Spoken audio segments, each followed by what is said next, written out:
Welcome, friends, to another edition of Economic Update, a weekly program devoted to the economic dimensions of our lives and those of our children. I'm your host, Richard Wolff. I want to remind you that we have a volunteer, Charlie Fabian, who is standing by if you have suggestions for topics you'd like to see us present here on this show. You've been doing that, we've been getting them, and they are very valuable, and I want to thank you. But if you're of a mind to do that, here's the email: charlie.info438@gmail.com. charlie.info438@gmail.com. Today's program, is going to be devoted to how to understand government spending. I'm particularly interested in government spending on major projects, the defense of the country, if you like, bridges, roads, highways, medical systems, all kinds of goods and services. I'll go over them. I want to present an analysis of government spending along the lines you probably haven't thought about, but should be part of our national discussion, and there are fairly obvious reasons why that hasn't happened. And I think you'll see the relevance and the importance once I go through it. One way to get into it is to say that when the government spends money, there are kind of two things to think about. What is it spending the money on? Is it to repair our bridges? Is it to provide a kind of insurance program for the elderly? Is it to support health in our hospitals? Is it for national defense? And to answer those questions, these are questions about what the government is spending on. But the next question is not asked, but ought to be. How is that money going to be used? How is the bridge going to be built? How are the bullets going to be made? How is the healthcare services going to be supported? To make it dramatic, let me give you an example. Suppose the government said that one of the things it was going to do was build some roads in an area that needs them, and that it was going to sign a contract with a slavery outfit. You know, a group of masters who have a bunch of slaves, and they were going to get a contract to build a road, and they would do it by putting their slaves, people they own, to that project. Well, I can hear the screams of outrage, and rightly so. We don't want our government to be what? Supporting slavery by giving contracts to slave masters? I get that. So in fact, we do care, don't we, about how the work is done that the government decides to spend on. Let me give you another example.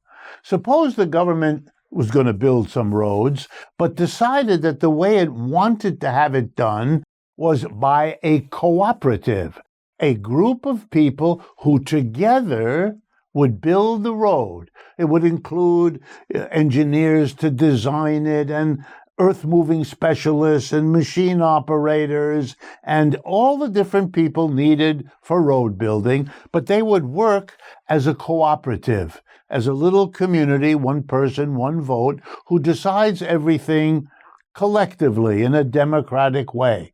In other words, it would be a worker co-op.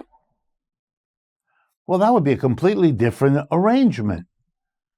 In our society, the United States today, and in most of the world, when contracts are given, they are given to what are more or less capitalist enterprises. Not given to slave masters, not given to worker co-ops. Given to capitalists. And what does that mean? Owners of enterprises. Boards of directors of corporations. They get the check from the government to pay for building a bridge, building a road, building an aircraft carrier, whatever it is, operating a hospital. So now let's be clear. When the government gives money to a capitalist corporation, which is what most of government spending is about, it is pouring money into a particular social organization, the capitalist structure of enterprises, because that's what we have. But that has consequences. Let me be very clear. Capitalist corporations, when they get that money from the government, will do with that money from the government just what they do with money from private people who buy from them, who sign contracts with them. We as consumers, other businesses who buy from one another. And what does the corporation do with all of that revenue? Well, we know because the corporations tell us. They maximize profit with that money, because that's what they're in business to do. They try to minimize the amount they give to working people by getting cheaper workers, if they can, by automating, replacing workers with machines, if they can, by moving production overseas where workers are cheaper to buy, if they can. We know that's what they do, because they've been doing it for as long as we can remember. You know what else they do? Try to give really nice, high executive salaries. You know what else they do? Pay dividends to their shareholders. Capital gains by growing the company. And you know what else they do? And this is the cute part. They take part of the money that comes in and use it to donate to the political parties and candidates who voted the money into their hands with the contract in the first place. Ooh, this is getting downright incestuous, isn't it? Here's the way to say this in a simple way. When the government of the United States hands out contracts, it isn't just building a bridge or helping a hospital. It is also, here we go, reproducing capitalism. The inequalities. All those corporations will make sure to give the most money possible to the shareholders and the top executives and the least to their workers. That's why we have the gap between the rich, who are the first group, and the not so rich, who are the rest of us. We are reproducing. And the same politician who signs the Inflation Reduction Act or the We Will Rebuild the Infrastructure of America Act, or whatever.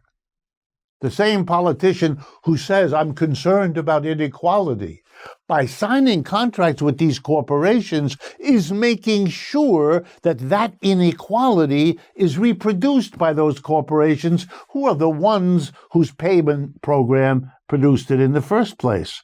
That's why it matters that you might give it to a worker co-op contract. You know why? Because worker co-ops don't give huge amounts of money to small groups of themselves while everybody else has a hard time living from paycheck to paycheck, giving their kid a college education, and all the rest.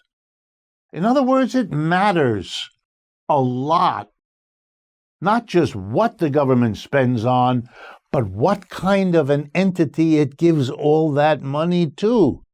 By giving it to capitalist corporations, it reproduces the inequalities that haunt this society. It subsidizes them. It reproduces them.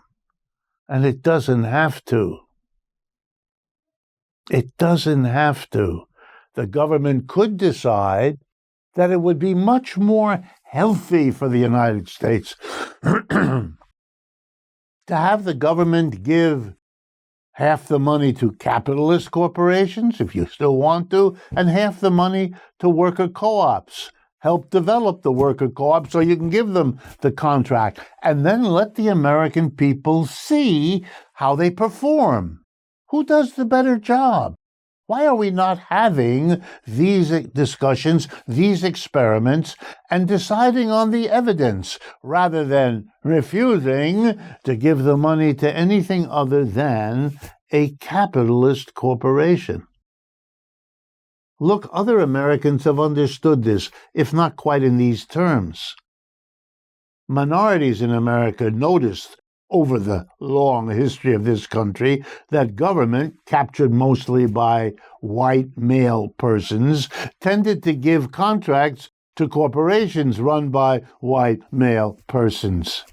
So the women said there has to be money set aside for, or the ethnic minorities, it doesn't matter. Whoever was left out of the game said, hey, we want some of these contracts set aside for us. And there are some programs to do that. Well, worker co-ops are just as deserving. They've been excluded even more than corporations run by women or corporations run by non-whites.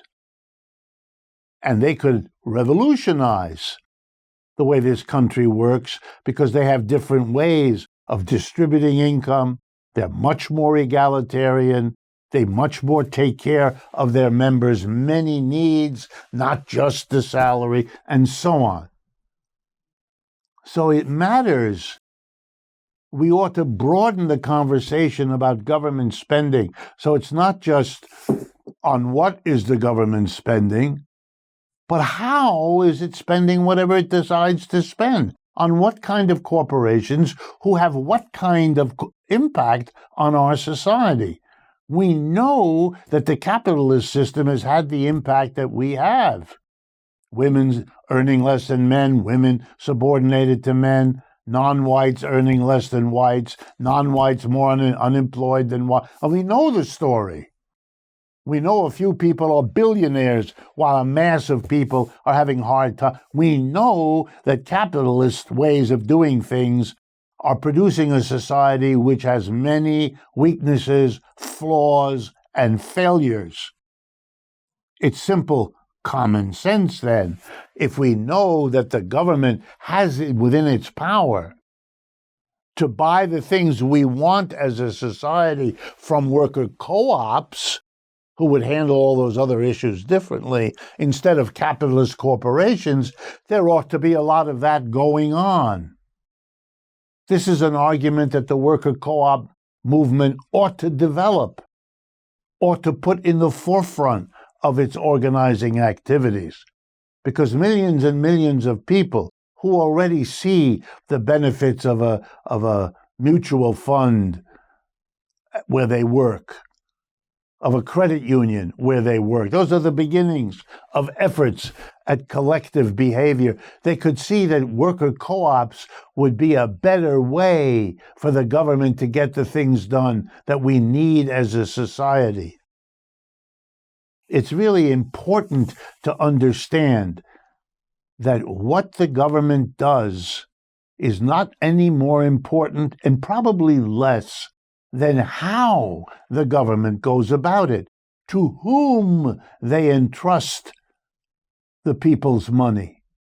Collecting taxes from all of us to give to corporate leaders, which is what in the end is going on, reproduces the inequalities we say we don't want as a society. Well, here's a way to get beyond the inequalities. Stop giving all government contracts to capitalist corporations. Build on, develop a worker co-op sector so that it can get the job done for what the government needs, while at the same time achieving much less inequality and thereby a much better society than what capitalism has been able to achieve. Stay with us. We've come to the end of the first half. I will be right back in a moment. Welcome back, friends, to the second half of today's economic update. In the first half, we made a general argument that the social impact of government spending is not restricted to just what the government spends on.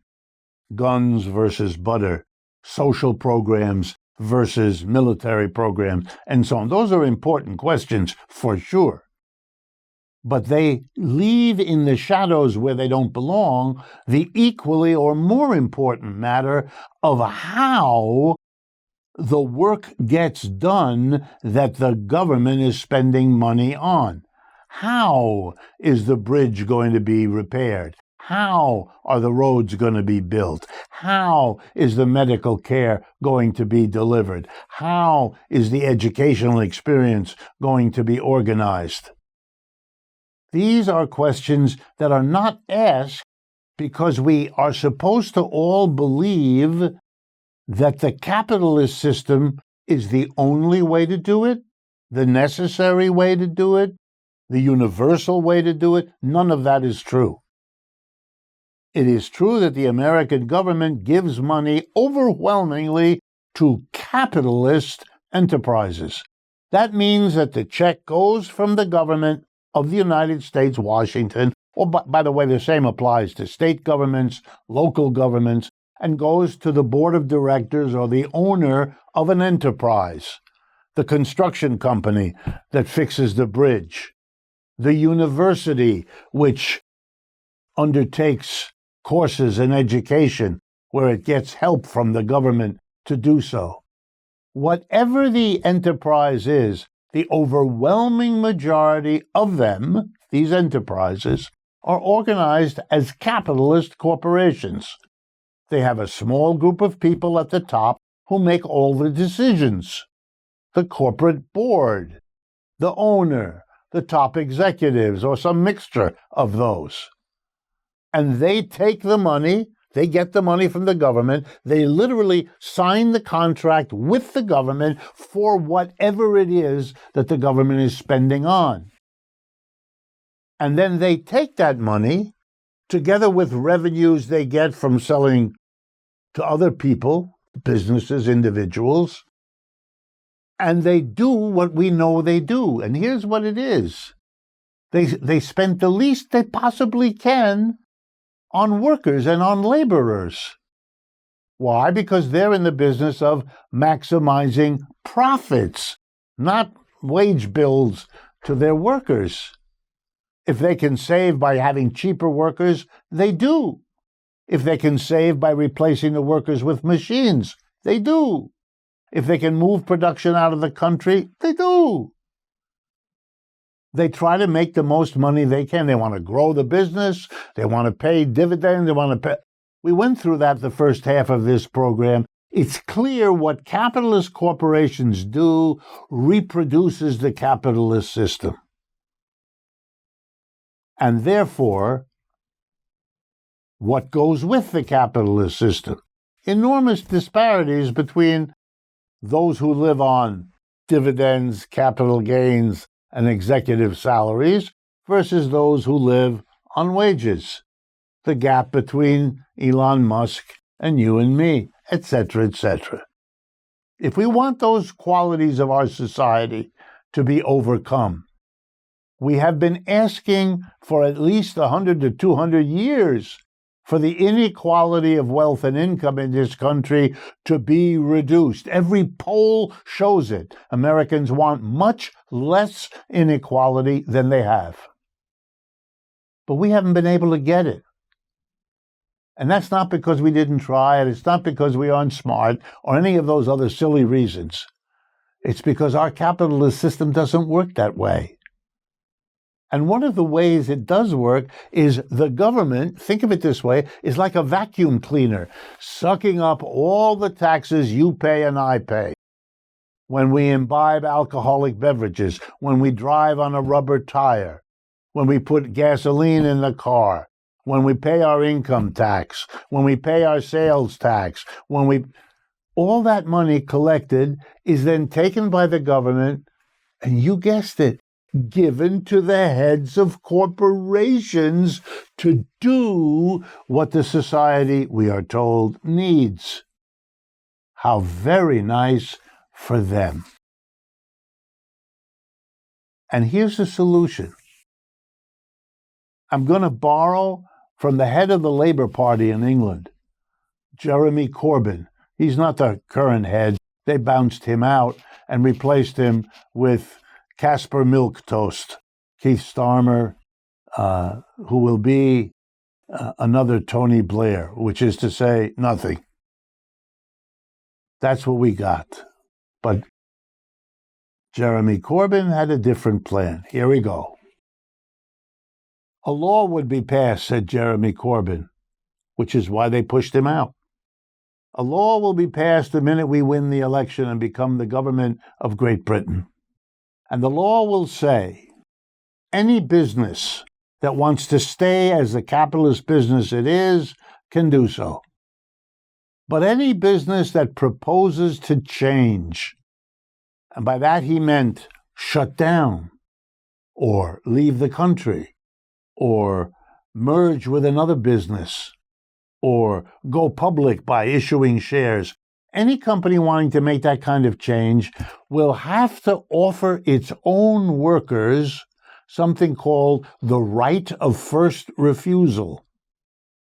In other words, it has to offer itself for sale to its own workers.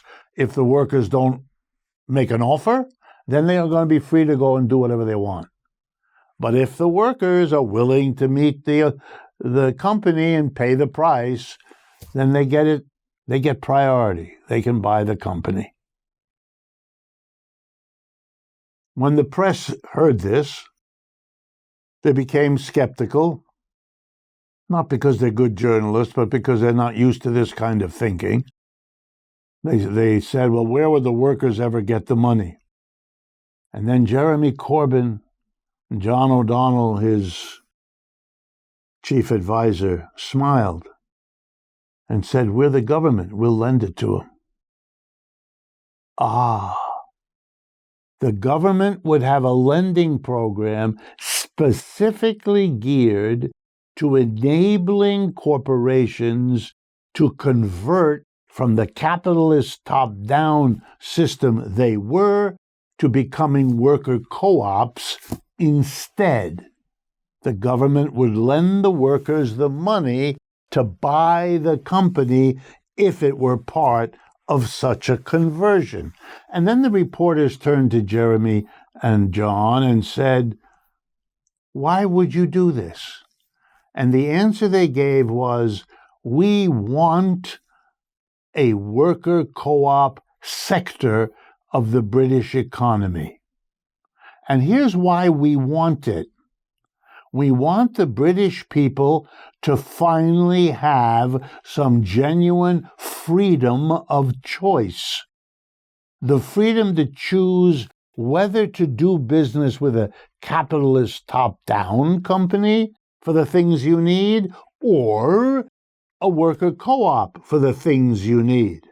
Will you buy your toothpaste from one or the other?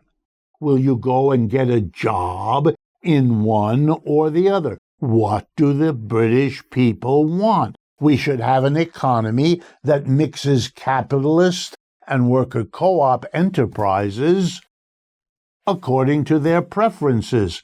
Nothing else would be democratic in terms of an economic system, chosen by a one-person, one-vote process of the people.